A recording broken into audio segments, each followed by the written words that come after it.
Bismillahirrahmanirrahim and Assalamu alaikum. I hope you all are fine and doing well. Ninth Mathematics exercise number 2.4 question number 3 simplify. बच्चों question आपको given है exercise 2.4 से लिया है मैंने। अब क्वेश्चन आप देखकर आप किस तरह से आइडेंटिफाई कर सकते हो कि यहाँ आप कौन सा मेथड अप्लाई करोगे।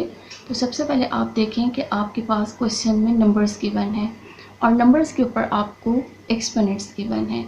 इट मीन्स दैट कि आप by using laws of exponent in question को सॉल्व कर सकते हो। नहीं सकते कॉम्पोजिट नंबर के हम फैक्टर्स बना सकते हैं। 27, 60, 180, 4 एंड 9 ये 4 नंबर्स आपके पास कॉम्पोजिट नंबर्स हैं। सबसे पहले मैंने इधर 27 के फैक्टर्स बनाए हुए हैं, फिर मैंने 60 के फैक्टर्स भी बनाए हैं और 180 के फैक्टर्स भी बनाए हुए हैं। 4 का फैक्टर्स आपको पता है 2 इंटू 2 होता है और 3 का फैक्टर आपको 3 इंटू 3 होता है। अब हम सबसे पहले इनके फैक्टर्स लिख लेते हैं। फर्स्ट नंबर आपके पास प्राइम है तो आप इसको एज इट इज़ लिख लीजिए। सेकेंड नंबर 27, तो 27 आपके पास 3 की पावर 3 और जो आपको एक्सपोनेंट गिवन थी outside the bracket 1/3। Next number था आपके पास 60, तो 60 के फैक्टर्स आपके पास आए 2 × 2, तो आप इसको लिखेंगे 2 की पावर 2, 3 × 5 और आउटसाइड द ब्रैकेट आप एक्सपोनेंट लिखेंगे 1/2 जो आपको क्वेश्चन में गिवन थी। डिनोमिनेटर में आ जाए, डिनोमिनेटर में आपके पास 180 गिवन है और 180 के फैक्टर्स मैंने इधर किए हैं तो मेरे पास आता है 2 की पावर 2 × 3 की पावर 2 एंड × 5। ये देखिए इसके फैक्टर्स आ गए। अब आपके पास ब्रैकेट के बाहर आपको 1/2 गिवन था एक्सपोनेंट, तो आपने 4 लिख ली। 4 आपके पास गिवन है नेक्स्ट नंबर, तो आप 4 के फैक्टर्स 2 × 2 लिख सकते हैं, एक्सपोनेंशियल फॉर्म में इसकी। और आउटसाइड द ब्रैकेट आपके पास गिवन है -1/3 मल्टीप्लाई 9 को आप कैसे लिखेंगे 3 और आउटसाइड द ब्रैकेट आपको 1/4 गिवन थी, वो पावर आपने इसी तरह से लिख ली। नेक्स्ट स्टेप में आपने क्या करना है, हम इस पर लॉ देखते हैं कि हम इसमें से कौन सा लॉ अप्लाई कर सकते हैं। तो देखिए फर्स्ट आपके पास ये वाला लॉ आ रहा है जो मैंने थर्ड नंबर पे लिखा हुआ है a⁻m और ब्रैकेट के ऊपर आपको इसकी पावर गिवन है n।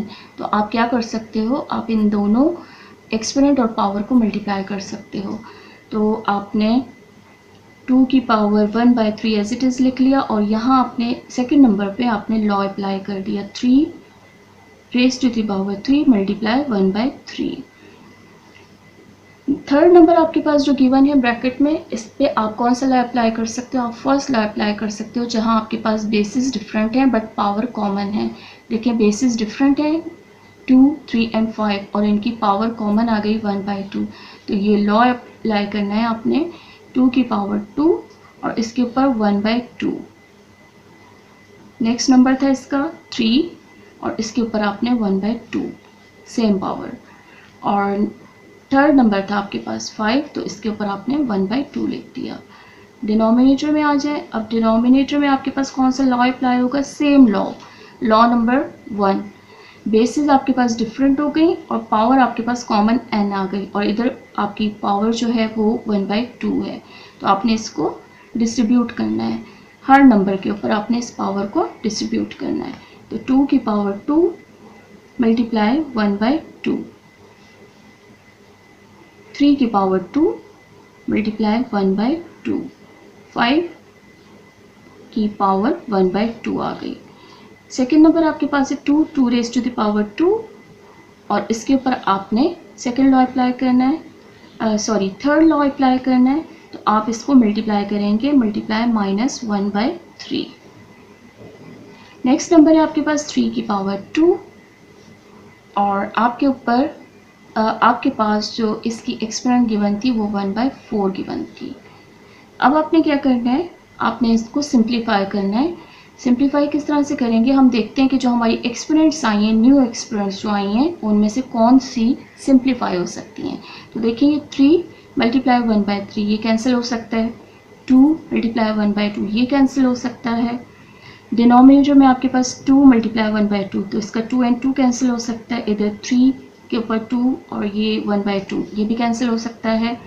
इधर अब आप देखें 2 and 1/3 ये कैंसिल आउट नहीं हो सकते। 2 एंड 4 ये कैंसिल हो सकता है, 2 1 ज़ा 2 एंड 2 2 ज़ा 4 होता है, तो आपका 1/2 आ गया इधर। अब इसको आप लिख लें, सॉरी ये 2 था इधर, 2 1/3 मल्टीप्लाई 3, ठीक है, क्योंकि अब आपके पास कैंसिल हो गया था, ओनली 1 रह गया था, इधर आपके पास सिर्फ 2 रहता है, इधर आपके पास 3 की पावर 1/2 एंड 5 की पावर 1/2 आ गई। डिनोमिनेटर में आ जाए आप, डिनोमिनेटर में आपके पास 2 की पावर्स कैंसिल हो चुकी थी, तो आपके पास ओनली 2 रह गया है। मल्टीप्लाई 3 की पावर्स कैंसिल हो गई, ओनली 3 रहता है। मल्टीप्लाई 5 की पावर आपके पास 1/2 आती है। मल्टीप्लाई 2 की पावर -1 एंड 2 मल्टीप्लाई हो जाएगा, तो -2 डिवाइडेड बाय 3 मल्टीप्लाई 3, क्योंकि आपके पास इसकी एक्सपोनेंट कैंसिल हो गई थी, 1/2 आ गई, 1/2। अब आप देखें ये और ये कैंसिल हो जाता है, 2 ऊपर है और डिनोमिनेटर में भी 2 है, तो ये दोनों कैंसिल हो सकते हैं, 3 एंड 3 कैंसिल हो सकता है, 3 की पावर 1/2 एंड 3 की पावर 1/2 ये भी कैंसिल हो सकता है, 5 की पावर 1/2 एंड 5 की पावर 1/2 भी कैंसिल हो सकता है।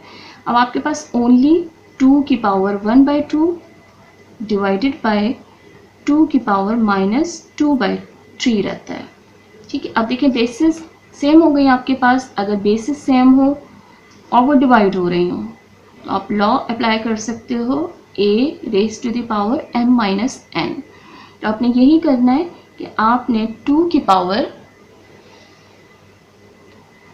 1/3, जब आपके पास डिनोमिनेटर से पावर ऊपर जाएगी तो इसका माइनस साइन है, ऊपर जाके ही प्लस हो जाएगा, प्लस 2/3।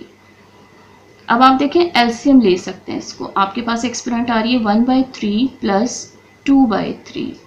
जब आप इसका एलसीएम ले लेते हो तो आपके पास 3 आ जाता है इसका LCM, and 1 + 2 is equals to 3/3, and 3/3 को जब आप डिवाइड करते हो तो आपके पास आता है 1, ठीक है। तो हम इसको एलसीएम लेकर सॉल्व कर लेते हैं, 3 डिवाइडेड बाय 3, 2 की पावर 1, 2 की power 1 is equals to 2।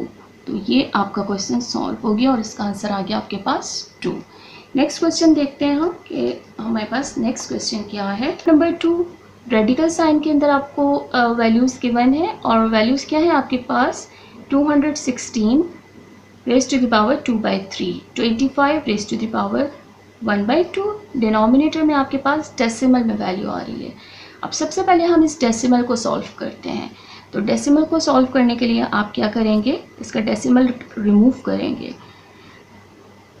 Radical sign 216 raise to the power 2/3 आपको गिवन था, वो आपने लिख लिया, मल्टीप्लाई 25 1/2। अब आपने डेसिमल रिमूव करना है। जब भी आप डेसिमल रिमूव करते हो तो आपने डेसिमल के नीचे डिनोमिनेटर में 1 लिखना होता है। डेसिमल रिमूव करके 1 लिखा। अब आपके पास डेसिमल के पास बाद जितनी डिजिट्स थी 1 2 डिजिट्स हैं, तो आपने 2 ज़ीरोज़ ऐड कर दिए, तो 0.04 आपके पास बन गया 4/100, और इसकी एक्सपोनेंट आपको गिवन है -1/2। अब हम देखते हैं कि हम इसको फर्दर सिंप्लीफाई किस तरह से कर सकते हैं। 4/100 को अगर मैं डिवाइड करती हूँ 4 को 100 से, तो मेरे पास आता है 25। तो 216 raise to the power 2/3 multiply 25 raise to the power 1/2 divided by 1/25 raise to the power -1/2। अब आप देखिए आपके पास नेगेटिव एक्सपोनेंट का लॉ था। अगर आपके पास नेगेटिव एक्सपोनेंट आएगी तो आप इसको रेसिप्रोकल करेंगे 1/a raise to the power n और इसको पॉजिटिव कर लेंगे। अब डिनोमिनेटर में आपके पास नेगेटिव एक्सपोनेंट है तो आपने ये लॉ इधर अप्लाई करना है। लॉ अप्लाई करते हैं हम इधर इसका, तो आपके पास 216 raise to the power 2/3 multiply 25 raise to the power 1/2। अब आपने देखें इधर लॉ अप्लाई कर रहे हैं तो अब जो आपका डिनोमिनेटर है वो ऊपर चला जाएगा 25 और एट द सेम टाइम आपकी एक्सपोनेंट पॉजिटिव हो जाएगी। ठीक है, जिस तरह से हमने इस लॉ में किया था, जब आपने इसका रेसिप्रोकल किया था तो आपकी एक्सपोनेंट पॉजिटिव हो गई। अब आपके पास अगर डिनोमिनेटर में तो आप इसको ऊपर लेकर जाएंगे, तो अब ये ऊपर गया और आपकी जो एक्सपोनेंट थी वो पॉजिटिव हो गई। अब आप देखें न्यूमरेटर में भी आपके पास आ रहा है 25 raise to the power 1/2 and denominator में भी आ गया 25 1/2। तो इसको तो आप कैंसिल आउट कर दें। ठीक है, अब आपके पास सिर्फ रह गया 216 raise to the power 2/3। 216 composite number, इसके फैक्टर्स बना सकते हैं हम इस तरह से, 2 की पावर आपके पास 3 बन जाती है एंड 3 की पावर भी 3 बन जाती है। इसको हम लिख लेते हैं रेडिकल साइन के अंदर, 2 raise to the power 3 multiply 3 raise to the power 3 और आपको जो एक्सपोनेंट गिवन थी वो थी 2/3। अब इसको डिस्ट्रीब्यूट करते हैं। लॉ आपके पास था a मल्टीप्लाई b अगर हो और कॉमन आपके पास बेस एक्सपोनेंट हो, तो आप क्या करेंगे, इसके ऊपर दोनों के ऊपर आप ये एक्सपोनेंट को डिस्ट्रीब्यूट करेंगे। तो इधर सेम हमने वर्क करना है, लॉ अप्लाई करना है। 2 की पावर 3 मल्टीप्लाई 2/3 जो हमारे पास ब्रैकेट के बाहर थी एंड 3 की पावर 3 मल्टीप्लाई 2/3। ठीक है, अब देखें 3 एंड 3 कट हो गया, 3 एंड 3 इधर से भी कट हो गया। अब आपके पास आ जाता है 2 की पावर 2 मल्टीप्लाई 3 की पावर 2। अब देखिए ये रेडिकल आ गया। हमने ऊपर तो लॉज ऑफ एक्सपोनेंट यूज़ करते गए हैं, लेकिन अब आपके पास रेडिकल आ गया तो इधर आप लॉ ऑफ रेडिकल यूज़ करोगे। लॉ ऑफ रेडिकल आपके पास क्या था, अगर आपके पास रेडिकल साइन के अंदर पावर जोन, ठीक है, कोई भी वैल्यू हो मल्टीप्लाई हो रही हो, तो आप इसके रेडिकल्स को दोनों के ऊपर डिस्ट्रीब्यूट कर सकते हैं। तो हम इधर रेडिकल, कॉमन रेडिकल को इस तरह से दोनों के ऊपर डिस्ट्रीब्यूट करते हैं। 2 की पावर 2 रेडिकल, 3 की पावर 2 रेडिकल। ठीक है, अब आपके पास अगर nth root of a raise to the power n हो, तो आपके पास रूट, उसकी इंडेक्स और उसकी एक्सपोनेंट कैंसिल होकर ओनली a आ जाता है। अब आपको पता है जिस रूट के ऊपर आपको इंडेक्स गिवन नहीं होती तो वो सेकंड डिग्री रूट होता है। ठीक है, तो ये सेकंड डिग्री रूट है और आपकी जो एक्सपोनेंट है वो भी स्क्वायर है, तो ये आपके पास रेडिकल और इसकी एक्सपोनेंट कैंसिल हो जाएगी। ठीक है, कैंसिल हो गई तो आपके पास रह गया 2 मल्टीप्लाई 3 इज इक्वल्स टू 6। तो ये क्वेश्चन आपका इस तरह से सिंप्लीफाई हो गया। ठीक है, तो इस क्वेश्चन में हमने लॉज ऑफ एक्सपोनेंट भी अप्लाई किए हैं और लॉ ऑफ रेडिकल भी अप्लाई किया है। वन है पार्ट 3। पार्ट 3 में आपके पास देखें 5 रेज टू द पावर 2। अच्छा, अब आप देखें इन दोनों में डिफरेंस क्या है। 5 raise to the power 2 and इसकी जो एक्सपोनेंट गिवन है वो 3 गिवन है। इधर देखें आपके पास 5 रेज टू द पावर 2 और इसके ऊपर भी आपको 3 गिवन है, लेकिन दोनों में डिफरेंस क्या है, इसके ऊपर आपको ब्रैकेट गिवन है और इधर आपको ब्रैकेट नहीं गिवन। तो जहां आपको ब्रैकेट नहीं गिवन होगा उस एक्सपोनेंट को आप एज अ बेस कंसिडर करोगे। लाइक दिस, आपके पास 5 की पावर 2 है तो 2 इधर बेस हो गई और बेस के ऊपर अगेन एक एक्सपोनेंट गिवन है 3। तो इसको आप कैसे लिख सकते हो, 2 मल्टीप्लाई 2 मल्टीप्लाई 2, क्योंकि ये एज अ बेस कंसिडर हो रही है। तो बेस के ऊपर जब पावर होती है तो उसका मतलब ये होता है कि आपके पास जो पावर गिवन है उसको आपने 3 टाइम्स, लाइक 3 है तो आपने 3 टाइम्स मल्टीप्लाई करना है। तो इधर आपके पास 5 की पावर ये एक्सपोनेंट आएगी 8। ठीक है, क्योंकि 2 की एक्सपोनेंट थी 3, तो 2 इंटू 2 इंटू 2, आपने 2 को 3 टाइम मल्टीप्लाई करना है। लेकिन यहाँ आप लॉ अप्लाई करोगे और लॉ क्या था, अगर आपके पास बेस और बेस के ऊपर एक एक्सपोनेंट m गिवन है और उसके ऊपर आपको एक पावर गिवन है ब्रैकेट के ऊपर, तो आपने ओनली इसको मल्टीप्लाई करना है, m इंटू n करना है। तो यहाँ आप अप्लाई करते हैं हम इसको अब, तो ये तो आपका आ गया 5 raise to the power 2 into 2 into 2 divided by 5 2 multiply 3। ठीक है, ये लॉ हमने अप्लाई कर दिया। m raise to the power n थी तो m मल्टीप्लाई n किया, 2 मल्टीप्लाई, अब आपके पास आ जाता है 5 raise to the power 8 divided by 5 raise to the power 6। अब डिवीजन है तो आपके पास लॉ ऑफ डिवीजन क्या होता है कि अगर m a raise to the power m divided by a raise to the power n होगा, तो आपने इनकी बेसिस एक्सपोनेंट्स को माइनस करना है।